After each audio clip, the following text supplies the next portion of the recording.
Bismillahirrahmanirrahim. Assalamualaikum warahmatullahi wabarakatuh.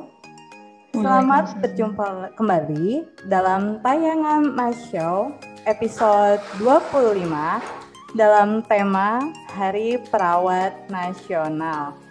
Di sini telah hadir bersama kita saudari atau Ibu Anggiani Sadrina Putri S.Kep Nurse yang saat ini aktif mengajar di SMK Kesehatan dan sebelumnya sebagai perawat di RSUD Bogor.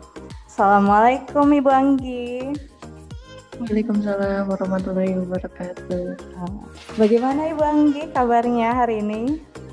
Alhamdulillah sehat, salam sehat. Alhamdulillah. Oke, untuk kali ini kita akan berbicara tentang Hari Perawat. Sebelum kita ke pertanyaan inti, saya ingin bertanya nih Bu, pekerjaan perawat itu seperti apa ya Bu? Apakah sama seperti dokter pada umumnya? Apakah perbedaan dari perawat dan juga dokter? Iya, tentu dari job desk atau penugasan perawat dan dokter itu berbeda. Tetapi memang di sini mungkin sedikit ingin merubah stigma masyarakat nih terhadap pandangan bahwa perawat itu pembantu dokter. Ya. Terus misalkan perawat itu kerjanya hanya ya sekedar gitu aja gitu. Padahal enggak gitu.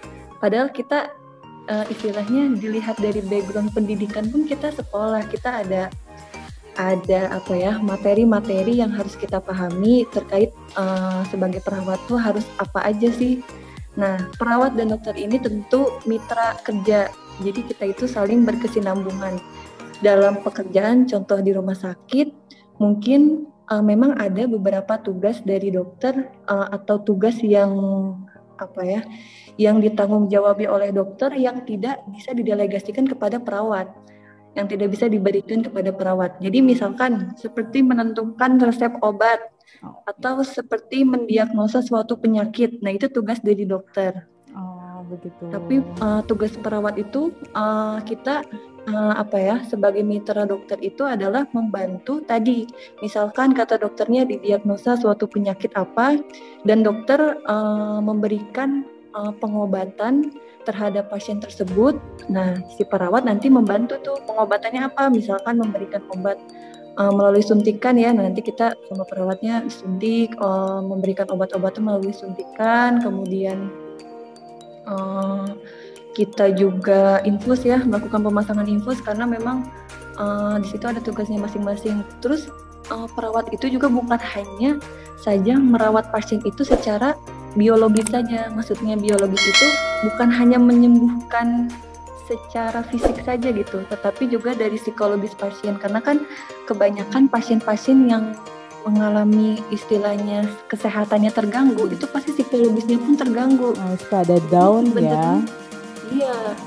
Iya, jadi peran perawat juga penting di situ. Sebenarnya banyak sih kalau mau dijabarin, peran perawat tuh banyak. Bisa sebagai edukator, bisa sebagai caregiver, bisa sebagai komunikator, itu banyak. Oh, tetapi jadi intinya bukan sebagai pembantu dokter saja ya, tetapi perawat juga memiliki keahlian khusus ya yang harus dipelajari. Benar-benar. Oh iya. Nah selanjutnya nih, kalau untuk Ibu Anggi sendiri, motivasi awalnya apa sih untuk menggeluti dunia perawat ini, dunia medis seperti ini? Apa Bu? Kalau untuk pribadi sendiri sih sebenarnya apa ya, lebih anaknya kan suka kayak apa nih, tantangan gitu ya. Kan kalau tantangan, kalau mungkin ya maksudnya kan kayak kita kan nemu pasien setiap hari berganti-ganti kan. Iya betul. Istilahnya klien berganti-ganti. Terus berarti kan suatu tantangan kita gimana nih menghadapi berbagai macam pasien berbeda-beda, wataknya berbeda-beda. Nah itu kita gimana untuk menyesuaikan diri sebagai ya istilahnya ya kita harus tetap profesional gitu ya bagaimanapun keadaannya. Ya itu sebuah tantangan aja sih, kayaknya seru juga nih. Sebagai perawat kita bertemu dengan banyak orang, kita belajar komunikasi, bagaimana caranya kita berkomunikasi terhadap pasien yang istilahnya mengalami gangguan kesehatan, kan itu tidak mudah untuk memberikan pengertian kepada pasien gitu kan. Nah itu sih sebuah tantangan aja sih, kayaknya seru deh. Maksudnya ya kita memang memiliki job desk masing-masing, cuman kan ketika kita berhadapan langsung dengan pasien itu ya kita memainkan peran kita yang yaitu apa ya, kadang ya di luar skenario juga harus kita hadapi gitu. Kadang kan suka tidak sesuai gitu ya. Kadang pasiennya misalkan kita punya peraturannya seperti ini dari rumah sakit, tapi kan pasien kadang ada yang menolak. Nah itu gimana kita menyikapinya gitu kan? Itu sih sebenarnya ya serunya di situ. Ya walaupun memang mungkin kebanyakan orang banyak memikirkan, kayaknya ini banget deh, kredit banget kalau ketemu banyak pasien ribet gitu ya. Ya tapi mungkin sebagian orang mungkin menganggap itu hal yang ya menantang aja gitu. Tapi kalau misalkan ibu nih, kalau ada nih anak-anak SD, SMP atau SMA yang punya fobia nih terhadap darah atau misalkan jarum suntik, tetapi dia ada keinginan untuk jadi seorang perawat. Nah, ibu punya saran atau bagaimana nih untuk anak-anak yang ingin menjadi perawat tapi memiliki fobia seperti itu? Nah iya, sebenarnya ada juga teman sesama sejawat ya, teman perawat yang memang dia juga takut terhadap suntikan, takut terhadap darah, dan memang fobia itu kan sebenarnya harus dilawan ya. Iya betul. Harus dilawan, sebenarnya bisa kita tanggulangi gitu, istilahnya bisa kita obati gitu. Dengan apa? Ya asal kita mau nekat aja. Ada temen yang pas masih waktu itu kuliah gitu ya, temen itu takut suntikan dan juga darah. Emang awal-awal mereka agak shock, tetapi motivasi yang tadi yang kata Bu Hilda tadi ya, dia tuh kuat pengen jadi perawat gitu. Nah itu yang melawan dia untuk oke deh saya coba gitu. Jadi mau dia takut darah. Jadi kalau kita memiliki fobia itu sebaiknya dilawan ya, agar fobianya bisa hilang gitu. Oh iya, jadi kalau menurut Ibu Anggi sendiri sebenarnya kalau kayak dunia medis, perawat atau dokter itu bukan pekerjaan yang jijik atau takut ya, misalkan bukan yang menakutkan ya Bu, sebenarnya pekerjaan medis seperti itu. Iya, jadi mungkin seperti ini ya, petugas atau pekerja profesi itu seperti guru, perawat, dokter, itu kan pekerjaan yang sangat mulia ya. Maksudnya kita kalau guru kita memberikan jasa tadi, ilmu kita diberikan kepada anak-anak siswa kita, itu kan suatu pahala juga. Sama halnya seperti perawat juga, kita membantu mengobati, merawat, ya itu kan suatu hal yang kalau pasiennya sembuh tuh kepuasan sendiri gitu. Iya, senang aja gitu. Makanya tadi kenapa suka dengan tantangan, yaitu ketika si pasien nih lagi sakit nih, kita mau mengobati dia, mau merawat sampai dia sembuh. Ketika dia sembuh, nah itu kepuasan sendiri buat kita. Makanya ya itu sih yang apa ya, yang mungkin tidak banyak orang merasakan. Mungkin petugas medis yang lain pun itu yang kita rasakan tuh kepuasannya dari situ sih. Kepuasan kerja kita tuh dari situ. Ketika pasien itu sembuh, sehat, ya itu kan suatu kepuasan atau reward buat kita gitu ya. Iya, betul. Berarti kita berhasil gitu. Oh, jadi kalau dari seorang perawat melihat pasiennya sehat kembali itu adalah sebuah kebanggaan ya Bu ya. Kalau misalkan dari guru kan, jika misalkan melihat siswanya cerdas, berprestasi, nah itu adalah sebuah kebanggaan dari profesi. Iya benar. Oke, ke pertanyaan selanjutnya nih Bu. Bagaimana jika ada seseorang yang ingin menjadi perawat? Nah, sekolahnya bagaimana ya Bu ya? Dan berapa lama nih jenjang waktu dia untuk bisa menjadi seorang perawat yang profesional? Iya. Kalau untuk sekolah sebenarnya tingkatannya itu sekarang sudah ada sampai S3. Sudah ada sampai S3. Cuman memang berbeda-beda ya. Misalkan sekarang dari D3 ada diploma itu sekarang banyak ya bisa ambil. Kalau mungkin kalau ini kan apa tingkat SD ya masih jauh, tapi nggak apa-apa untuk bayangan nanti ke depannya, nambah pengetahuan anak-anak. Untuk nambah pengetahuan juga. terkait sekolah apa sih untuk tadi katanya perawat ada pendidikannya bahkan sampai S3 pun ada gitu. Nah ini pertama itu mungkin diploma atau D3 sekarang kan ada tuh ya di deket RS Marzuki Mahdi, Politekkes Kemenkes. Nah itu mungkin yang negerinya. Kalau untuk swastanya banyak sih di Bogor, untuk swastanya banyak. Nah tapi sekarang di rumah sakit sudah mengupgrade mungkin karena akreditasi juga, jadi mungkin untuk minimal itu S1. Nah jadi untuk S1-nya di rumah sakit, tapi masih banyak sih yang D3.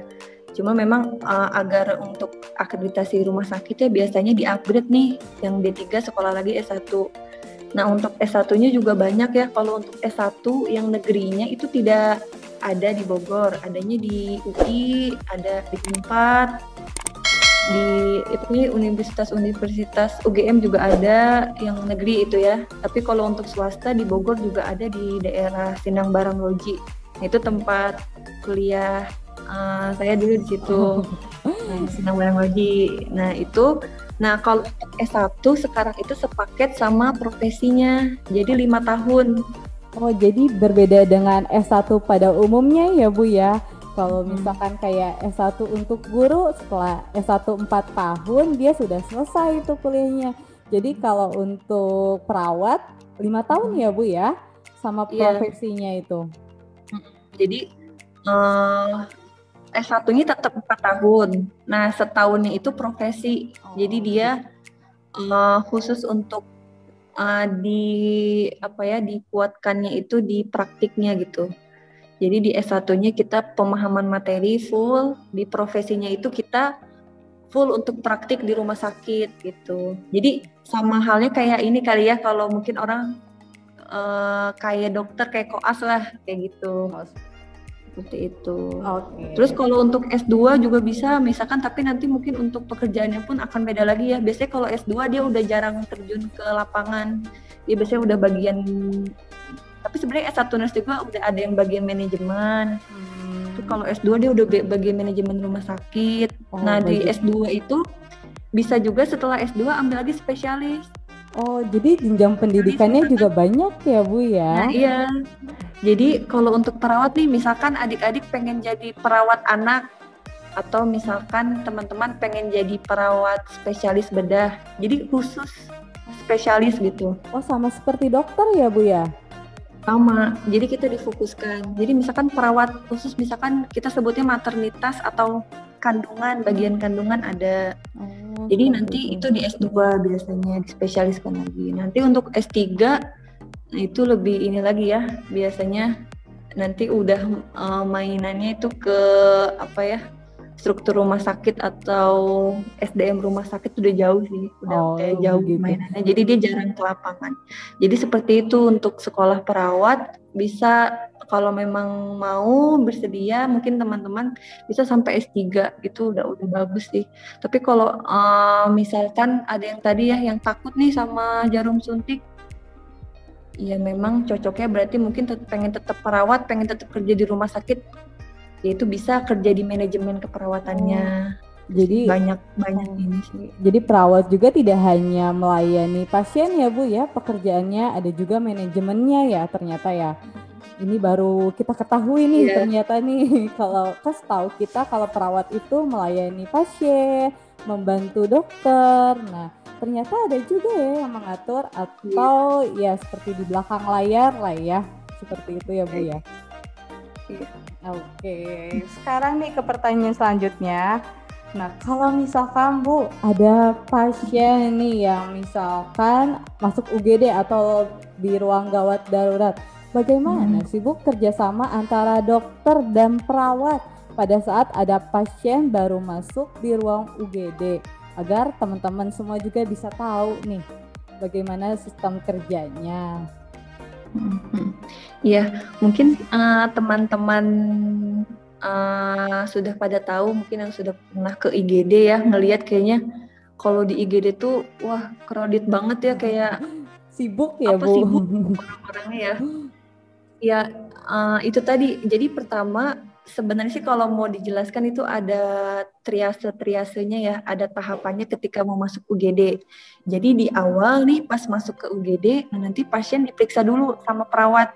Di triase pertama tuh diperiksa dulu sama perawat. Biasa ya kita tensi darah, kemudian ya cek suhunya, nadi, kemudian pernafasannya seperti apa. Itu sama perawat biasanya. Kalau kita apa ya bahasa ini stand pertama lah, di stand pertama tuh. Pertama kemudian masuk ke stand selanjutnya itu baru dokter nanti yang memeriksa. Nah nanti kan perawat udah mencatat tuh keluhan pasien apa, kemudian tadi tanda-tanda vitalnya tadi termasuk tekanan darah, nadi, pernafasan, dan juga suhunya sudah dicatat semua. Identitas pasien sudah kita catat, kita berikan kepada dokter. Nah nanti tinggal dokter menanyakan lebih dalam nih apa ya dari keluhan dia, misalkan pasien mengeluh pusing, sesak napas. Nah itu nanti dokter akan mengklarifikasi lagi lebih dalam lagi gitu. Nah, setelah itu baru jika memang si pasien ini kita tentukan nih dia itu masuknya ke ruangan yang akan ada ya kuning, hijau, merah. Jadi kalau memang pasien yang istilahnya kuning itu dia masih bisa diperiksa, tapi kalau pasiennya udah gawat darurat yang apa ya kita tentukan misalkan dia itu merah, udah gawat darurat gitu ya, nah itu tidak perlu diperiksa tapi langsung masuk ke dalam. Oh seperti itu. Jadi udah langsung harus ditangani oleh dokter dan perawat gitu. Tapi kalau misalkan dia masih kita tanda-tanda vitalnya itu masih stabil, nah itu kita masih bisa periksa ke ruangan biasa dulu, perawatan biasa. Tetapi kalau memang udah gawat baru kita langsung masukkan ke ruangan IGD, karena kan ya nggak bisa nunggu lagi kan. Jadi gini, di ruangan IGD itu si perawat nanti menentukan prioritas pasien ini harus yang utama atau yang kedua. Nah misalkan ketika ada pasien dia mengalami misalkan sesak nafas berat gitu ya, sesak nafas berat. Terus ada yang pasien yang kedua dia hanya pusing aja, misalkan hanya pusing kepala, tapi kan kita tentukan yang mana dulu. Kalau yang pusing kan kita bisa istirahatkan dulu ya. Kalau yang sesak kan diistirahatkan juga udah serba salah. Nah berarti kita harus bisa menentukan tuh. Nah nanti ketika si perawat sudah menentukan triase ya, namanya itu triase, dia masuknya ke kuning, hijau, atau merah. Nah baru nanti dokter memeriksakan nih, oh ini kondisinya seperti apa, pengobatannya. Nah itu nanti tugas dokter, pengobatannya seperti apa aja nih yang harus diberi obat-obatannya, perawatannya apa aja nih yang harus diberikan. Nah itu tugas dokter. Nanti dokter kan sudah menentukan nih pada pasien A diberikan obat apa misalkan seperti suntikan ranitidin atau apa gitu ya. Terus misalkan diberikan infusan, atau misalkan mungkin ada teman-teman pernah lihat yang pernafasan yang masukkan ke mulut, ya, itu kan alat bantu pernafasan ya. Alat bantu pernafasan. Nah itu dokter yang menentukan, tapi perawat yang membantu untuk memasangkan semuanya itu. Oke. Gitu. Jadi untuk kita partneran lah sama dokter. Jadi kerjasamanya harus baik ya Bu ya, antara perawat dan juga dokter dalam menangani pasien. Oke. Iya benar. Kalau misalkan seperti saat ini ya Bu ya, dalam kondisi pandemi, bagaimana sih Bu peran seorang perawat dalam keadaan seperti saat ini? Iya, tentu sebenarnya bukan terlebih lagi pandemi ya. Sebenarnya memang kan tugas perawat itu untuk memberikan tugasnya preventif, pencegahan terhadap suatu penyakit. Kemudian promotif itu promosi kesehatan nih, untuk misalkan menjaga kebersihan. Terus sekarang mungkin lebih ke COVID-nya, promosi kesehatannya 3M. Mungkin yang terkenal sekarang menggunakan masker, kemudian mencuci tangan, dan juga menjaga jarak 1,5 sampai 2 meter. Nah itu kan promosi kesehatan ya. Tugas kita sebagai perawat itu mengedukasi kepada masyarakat, teman-teman, untuk selalu menjaga protokol kesehatan di masa pandemi COVID-19 ini. Kemudian juga perawat berperan sebagai penanggulangan kuratif ya, pengobatan. terhadap pasien mungkin yang sudah terpapar COVID. Nah, kita di situ mungkin ada yang sudah teman-teman melihat di berita gitu ya, banyak perawat pakai baju apa sih kalau kata bahasa ininya, ada anak-anak tuh kayak baju pocong katanya. Iya, kayak baju astronot. Nah, itu Masya Allah ya, sekarang tuh petugas medis menjadi garda terdepan, menjadi apa ya, istilahnya pahlawan lah gitu ya, menjadi yang utama. Nah, makanya yaitu peran kita itu ya sebenarnya sama sih seperti kita tugas-tugas kita sebelumnya, tetapi mungkin di masa pandemi ini lebih ditekankan lagi dan lebih pekerjaannya mungkin agak lebih crowded lagi nih, agak lebih di-push lagi, karena kan pasien itu mungkin sudah teman-teman ketahui ya, COVID ini kan sempat meningkat. Nah, itu benar-benar nggak ada berhentinya. Ya, sampai jadi saat ini belum melandai ya Bu ya. Mungkin mungkin kita melihat di layar kaca, oh iya kesian ya, kalau kita tahu di lapangannya itu mungkin udah lebih ini lagi ya, maksudnya benar-benar kita tuh harus 24 jam membersamai pasien gitu ya, membersamai pasien yang istilahnya ya dia sedang berjuang gitu dalam tadi memerangi atau menanggulangi tadi COVID itu sendiri. Nah, itu harus perlu kerjasama juga sih. Maksudnya gini, kita memang sebagai petugas medis mencoba untuk menanggulangi COVID ini. Tetapi jika tidak ada kerjasama di lingkungan kita, di masyarakat, di teman-teman sekalian, yaitu juga agak sulit juga sih untuk menanggulangi pandemi ini. Jadi memang harus ada kerjasama, saling kerjasama sih. Maksudnya gini, misalkan kita mengedukasi nih kepada masyarakat, teman-teman untuk menjaga protokol kesehatan ya, menggunakan masker, menjaga jarak, mencuci tangan. Tetapi kalau masyarakatnya tidak mau mematuhi, kan susah juga. Kita sudah berusaha tetapi masyarakat tidak mau mematuhi, yaitu kita bagaimana akan selesai gitu pandemi ini, seperti itu sih. Jadi harus ada kerjasama juga.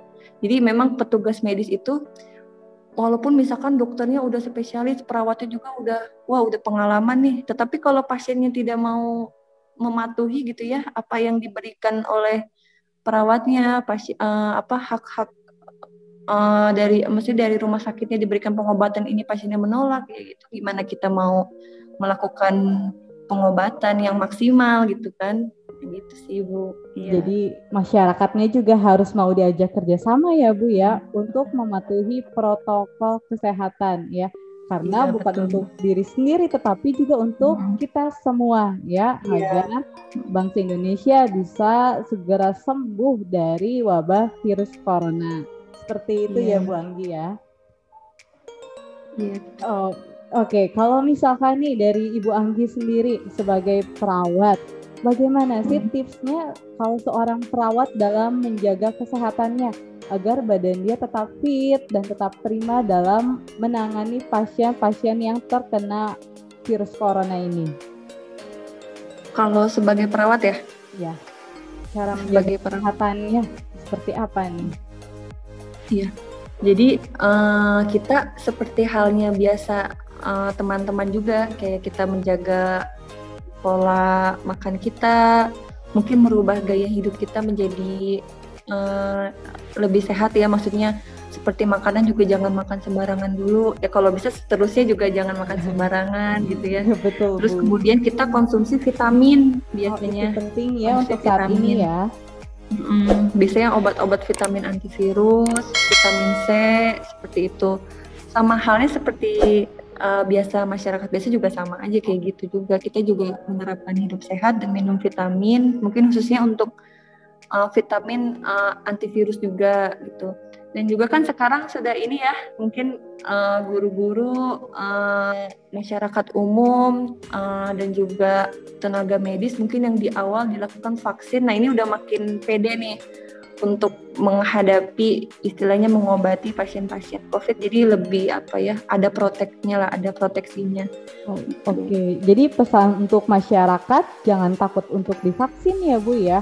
Karena kan banyak berita yang beredar yang simpang siur nih Bu tentang vaksin. Nah, ada yang bilang jangan takut. Nah, tapi sebenarnya vaksin itu baik ya Bu ya.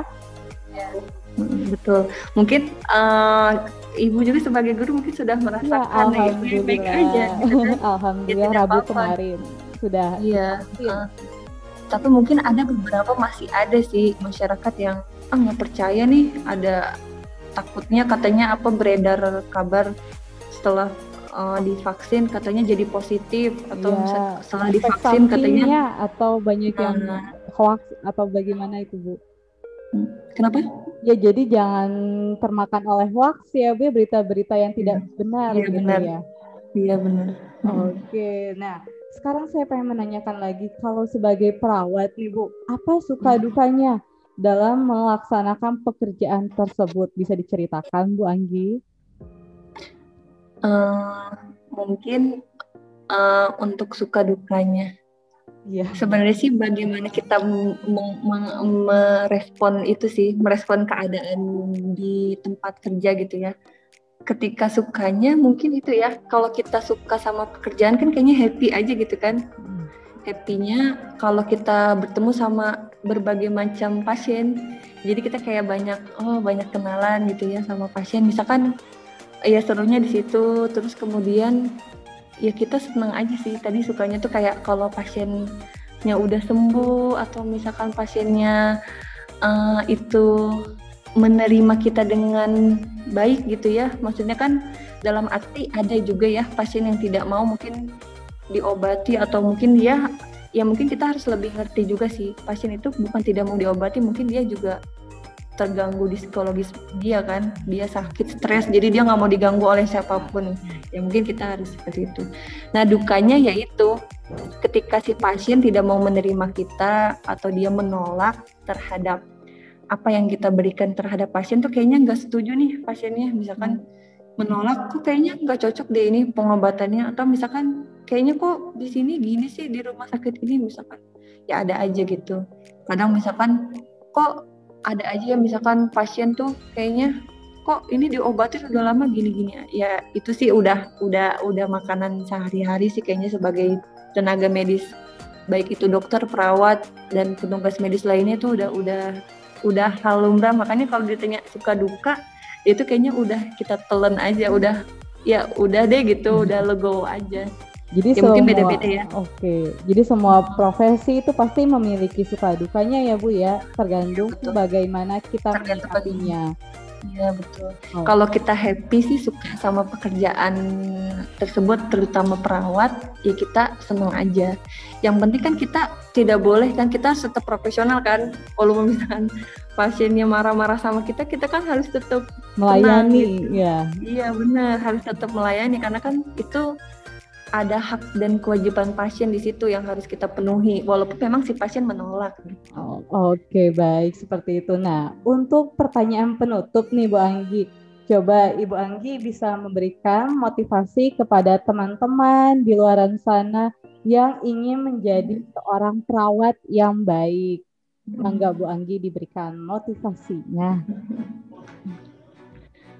Motivasi perawat ya mungkin kalau nanti teman-teman yang ingin jadi perawat atau tenaga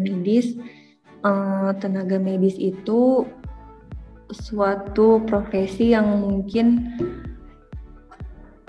itu menjadi kepuasan sendiri ketika tadi ya pasien itu sehat kembali, itu tuh kayaknya puas banget, dan itu kan suatu hal yang bersifat bernilai ibadah untuk kita.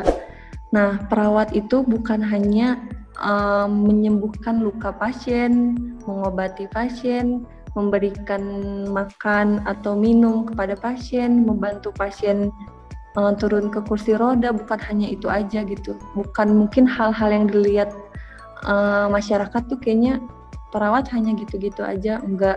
Perawat itu suatu profesi yang mulia, suatu profesi yang itu bernilai berharga gitu. Sepertinya jika kita melihat pasien kita itu sehat, pulih kembali, dan itu adalah suatu hal yang nyata gitu. Kayaknya senang gitu ketika kita lihat pasien kita sembuh. Itu kan suatu hal yang nyata terlihatnya gitu.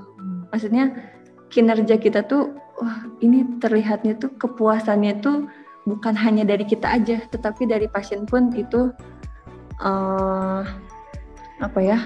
ya suatu kesenangan dari pasien itu pun ada gitu kan. Apalagi misalkan wah terima kasih, sampai kalau misalkan ada pasien gitu ya ngomong ke perawatnya gitu, terima kasih ya sudah rawat saya, itu kan kayak kepuasan sendiri, berarti kan reward buat kita gitu. Nah itu sih maksudnya motivasinya. Ya sebenarnya sebagai tenaga medis mungkin salah satunya perawat itu adalah panggilan jiwa sih sebenarnya.